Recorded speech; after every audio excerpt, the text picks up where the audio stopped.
In 1965, Project Head Start was launched as an 8-week summer program by the Office of Economic Opportunity under then-President Lyndon B. Johnson. Through his War on Poverty, he targeted children aged 3 through 5. The Head Start mandate was to break the cycle of poverty through a comprehensive program to meet the emotional, social, health, nutritional, and psychological needs of children before entering kindergarten. 1,500 communities embraced the program. Head Start has remained an essential part of early learning and child development schemes for 50 years. We celebrate that with the story of the Portland Public School Head Start program and the dedicated administrators, teachers, parents, helpers, and support staff that have played a part in making Portland Public School Head Start one of the most innovative and valued programs in the nation. When Portland, Oregon looked at the possibilities afforded by this unique program, they chose a path few Head Start programs would have access to. Portland brought the Head Start program into the public school system, making Head Start a natural progression for early childhood learning and preparation for entry into kindergarten. It's been around for 50 years because of the strong foundation that the parents have given us. We have, with Head Start, we focus on the children, but also the parents and the parent involvement. They've been the strongest advocates. When something's working, they'll go out and they will tell people, they will tell the country about Head Start. So they're our strongest advocates, and so the reason why we've been here is, one, the impact on children, and families, the family support and advocacy. 50 years ago, Portland Public Schools wrote the grant to become the grantee. Similar to Albina Head Start, they also are 50 years old and they're a partner of ours. And so through the school district, they support us through our school board and our financial department, our facilities department. So we're really fortunate in that way to be connected to a school district. We're the only one in the state of Oregon, and according to a conversation we had with finance yesterday, we're probably one of the only grantees that are connected to a school district in the nation. It's the best program that any family, and I think especially low-income families, and I wish everybody qualified for Head Start, because like I said before, it will walk with you, not ahead of you or behind you. It will help you with the goals you have and have forecasted for you and your child and your family. So when we hear things about the school dropout thing, or we hear things about third grade, our kids aren't excelling, we're looking back saying, well, what's happening in the other grades? Because we know we're doing our best job preparing them. So you need to look at what's happening in first, second, and third grade and see why those scores and things are dropping down. As we try to show them what their future can be, looking ahead. Preparing them for their future. It's really a lot of those parents and families, their first real contact with public schools. The families discover that the schools can really help support their child at a very early age, of helping them identify what the child's needs are and help get them the service they need before they're 5, 6, 7 years old. And so this is one of the systems that's in place to help provide support for those families to get those children a better start toward their formal education. I think there's a lot of hope in early childhood as a career in general. I think there's a lot of hope because you're with the youngest kids and there's nothing to do but look forward to where are we taking these kids. So that's probably a big part of the charisma of the program, is we've got these little kids at such a delicate point in their life, and we're holding kids and families. Yeah, there's nowhere to go but forward. Head Start provides support and education for families who are struggling the most within our society and within our community. For families in greatest needs, Head Start provides a strong and supportive educational program for children, a strong and supportive network for parents, and an opportunity for them to become involved in their child's education in an important way. And most importantly, provides a bridge to kindergarten that otherwise families would not have. And that bridge enables school success. We just otherwise wouldn't be able to have the school success that we have at this point with our primary programs. Do you see swimming right there? Head Start works closely with the elementary schools, bringing over 800 new students to the system yearly. With this in mind, Portland Head Start is focused on a common, collaborative language that will connect the student with the skills required to transition into kindergarten. The teaching of social emotional skills and trying to make that consistent vocabulary and processes for pre-K and into K. And then the other piece is connected to that, but it's kindergarten transition. So and not only in terms of social emotional, but all the other elements that are involved in transitioning, as well as building relationships with the teachers together so that they will collaborate, so that kindergarten teachers would feel more likely to connect with the preschool teachers if they have challenges in the beginning. So to strengthen or even build those relationships. There is a reason why teachers are in Head Start and why their pre-K is having a bigger mission in mind and working towards that. Where my voice comes in is because now we're talking an early learners agenda, which is beyond just Head Start. It's talking about P, which could be prenatal, it could be pre-K, but it could be those first 1,000 days of life through 3rd grade, which is the agenda everybody's talking now. Getting people to recognize that if you invest in those years, you don't have to deal with as much investment at the higher grades. And this just, to me, just works. I never was a primary person until I started this work, because I just see if you get this base right, the rest of it works for you. Well, here at Clarendon, which is kind of an early childhood model where we brought in a lot of different partners, and there's a pre-K through 3 group that has been meeting for around 7 years. And Clarendon is kind of the brainchild of all those people coming together under one roof. So we have Early Head Start through Albina as a partner. We have the SIA program, which is a home visiting program for parents. We have Indian Ed here. There's a DLI, dual language immersion Spanish classroom here. And then we also have Title I funds. It's about 1 year ago today that Harriet invited me to come to be a part of the Clarendon Project. And I walked in this building about a year ago today, and the transformation over the past year is dramatic, to say the least. It was just a shell of a building last year and had many, many issues. And to see it now a year later full of children and to be full of different programs as well, it's quite a cool thing.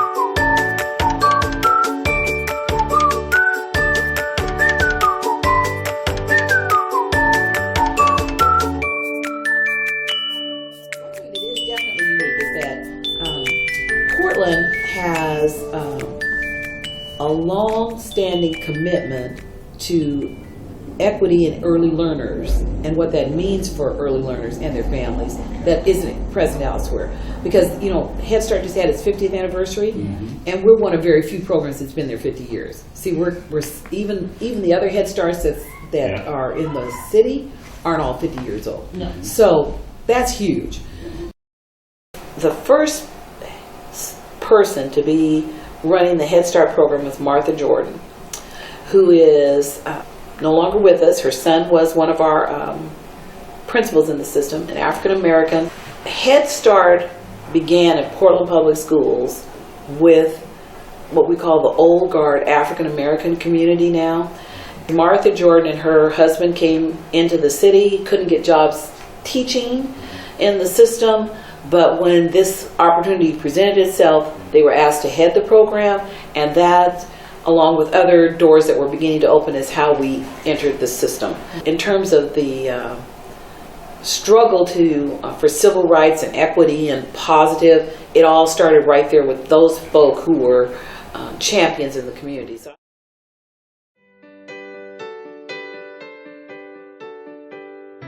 Have you seen the tree? When you enter this building, you will gain access to information and directions to those programs that will be of importance to you and your family. The tree draws your attention as you enter Clarendon Early Learning Center, a tree whose branches support the Early Head Start for Native Spanish speakers, Native American Montessori classroom, family support, healthcare assistance, transitioning support for families with children going into elementary school, and teen parents. They're so adorable, is the word, and to where whatever else they do, it just comes second. Yeah. You can tolerate it. It's all part of them growing. I think the tree is a good our idea is to give a foundation for the kids so they can grow up and become a strong tree and their life goes on. Yeah. And for the parents, it's the same thing. A lot of times this is their first exposure to school. They're a little bit nervous about their kids starting school. So for us, it's to make them realize that school's a welcoming place and that they play a huge role just by talking to their children and reading with their children and setting up routines. Isn't this totally great? It is. It is so great. I'm so excited about Clarendon. This has been just a great use of this building, and the community is really happy, but it's just got a great collection of early learning programs here that's just really exciting. So we have this regional early learning center here at Clarendon that serves this area. So we're just in the process of rebuilding Fabian Elementary School. That's part of the bond. And but we're doing that in collaboration with Concordia University, which is right next door, and part of the design will be an early learning center there.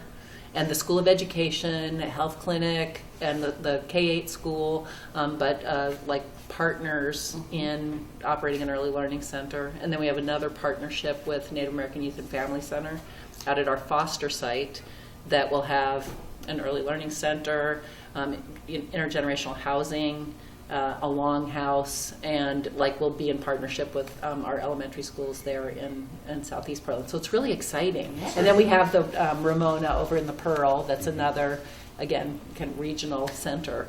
So we're just excited. I feel like we're right at the beginning of seeing a whole different depth of service for our youngest learners, which I think ends up just helping us get kids a good start for a really solid foundation as they head into school. So, and for families building relationship with the school. So. The first is about 60% of the kindergartners coming into Roosevelt Cluster schools haven't had a Head Start or formal preschool experience.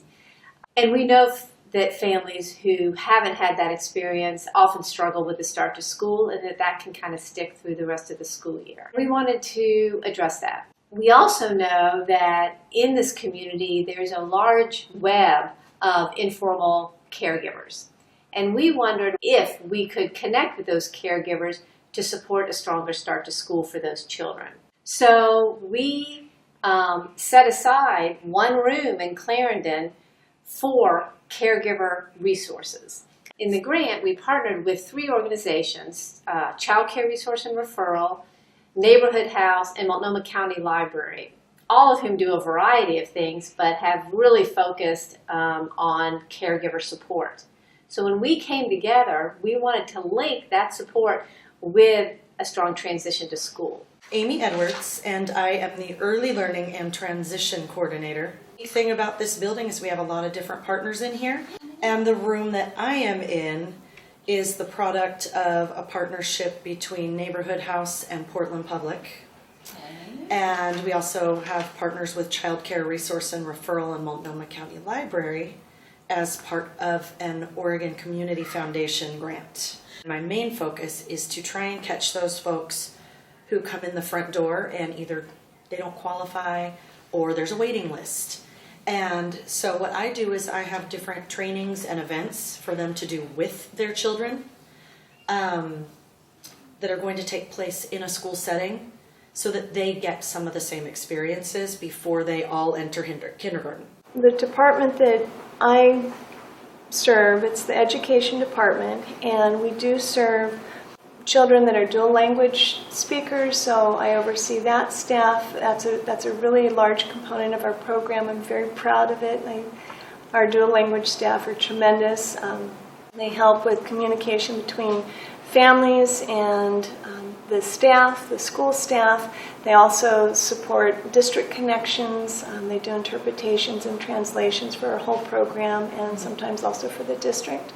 If we're looking to adopt a line of books that every classroom would use, I work with my team and we review those books and determine what it is that we want to purchase for program-wide use. Supervise teachers at 2 different sites. We also have a wonderful enrichment program that has brought just a whole range of experiences around the arts and also social emotional development. So there's a team of teachers there that is new to our program this year.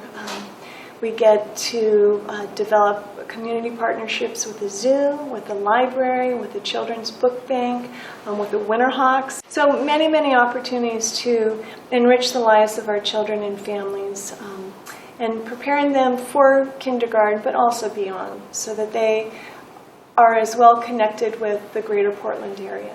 It's a well-oiled machine. There's so many pieces that work well together. Voy a esperar hasta que todos están en sus lugares, por favor. Muéstrame, por favor, cómo están sentados. Si me escuches, Jorge, me escuches. Mira, él me muestra que estás escuchando. Estrella, muy bien. With my native Spanish speakers, it's amazing to kind of watch them just blossom and grow. And this program is giving them that opportunity to be the most successful. So off the bat, they're already, especially at this pre-K level, having a very successful, very exciting, and really positive first experience. We have 2 early childhood teams that work specifically with children with disabilities and their families. So they are referred to us from doctors, from parents, from Head Start teachers, from preschool teachers. So we get those referrals through a database system.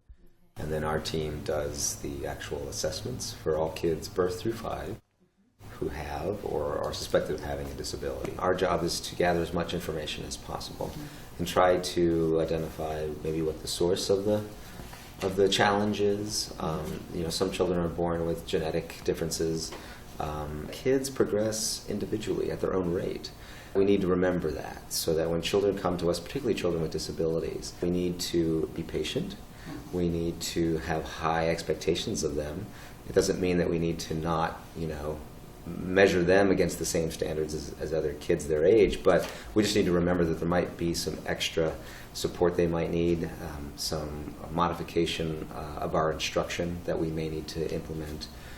So it's a combination of things, and that's the work that the early childhood program in Portland Public Schools is trying to do, is a combination of working with families as well as working with school staff on understanding all of those needs at that age, as well as remembering, okay, we have the Common Core. The Portland Public Schools Nutrition Department plans all the meals and menus for the district 2 weeks in advance.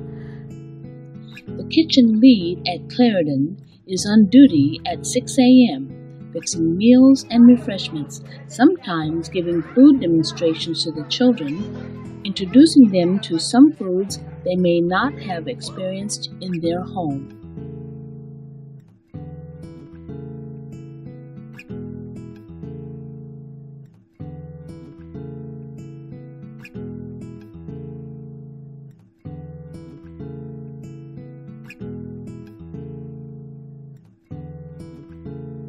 I think I would say holistic welcoming is what our hope is with our early learners.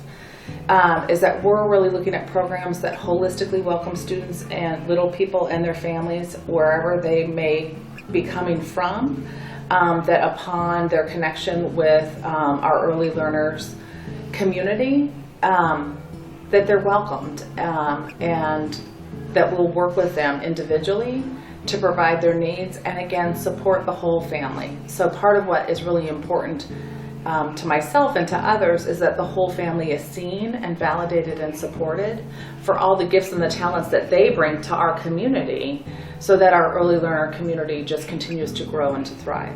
The number one barrier to high school attendance for teen parents is childcare.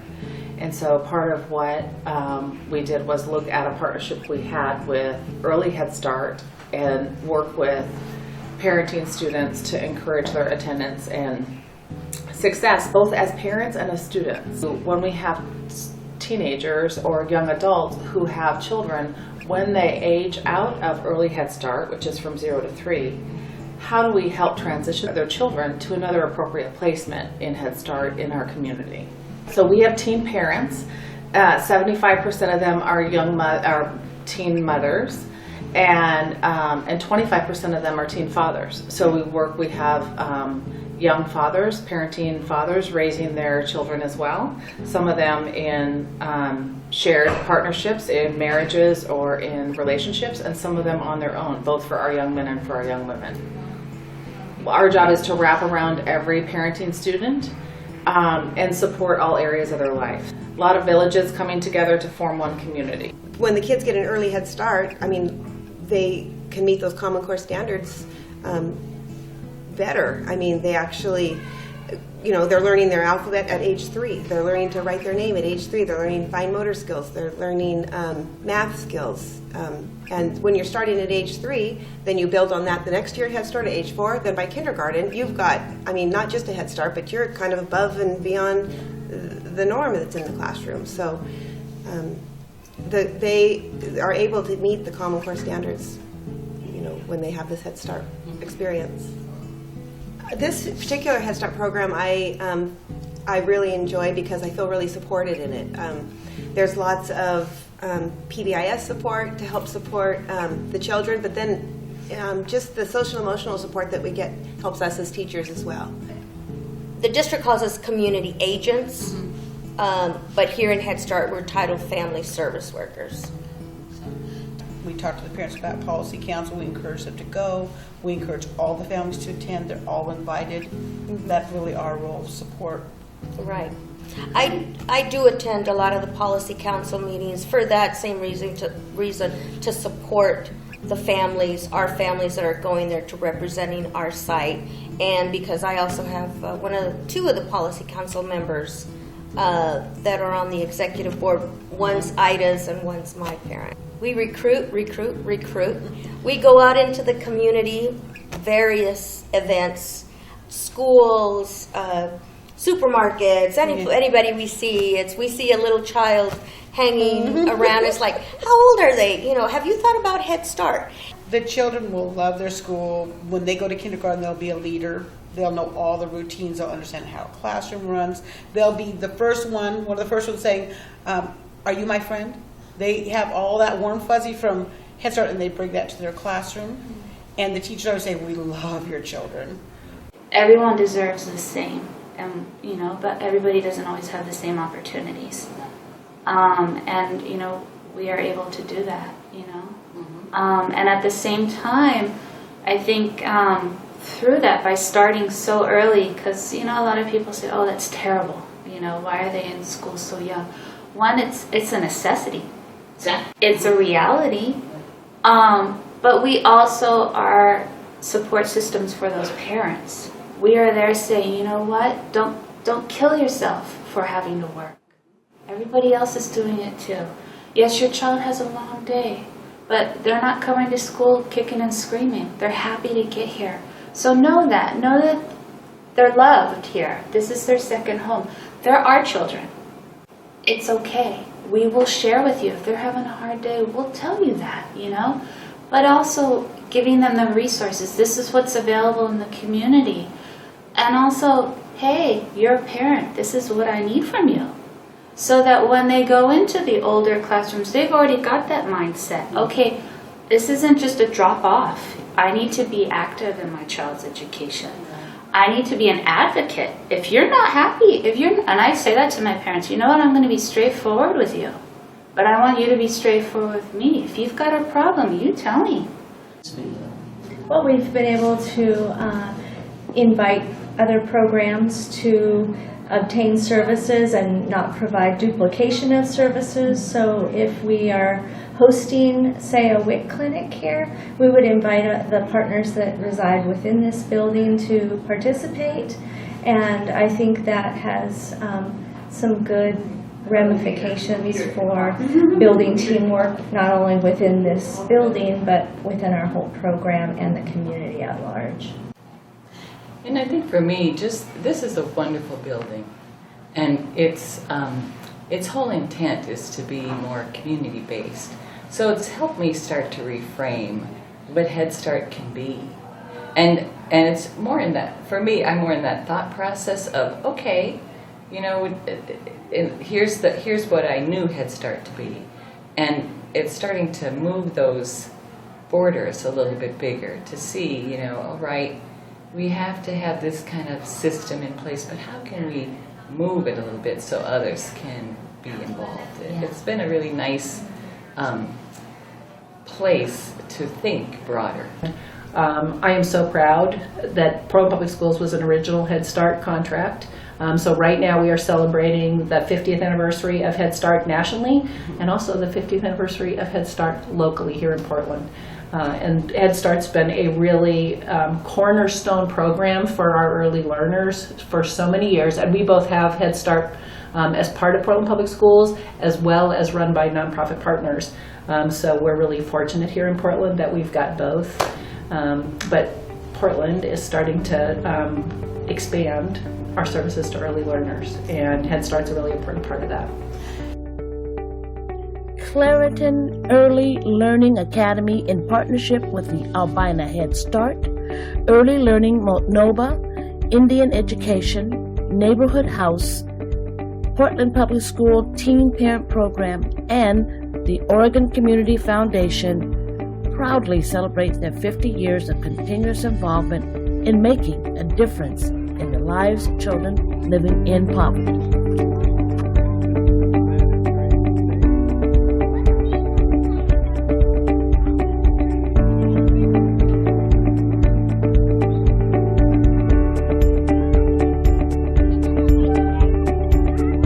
I do 140 breakfasts, 175 lunches, and 100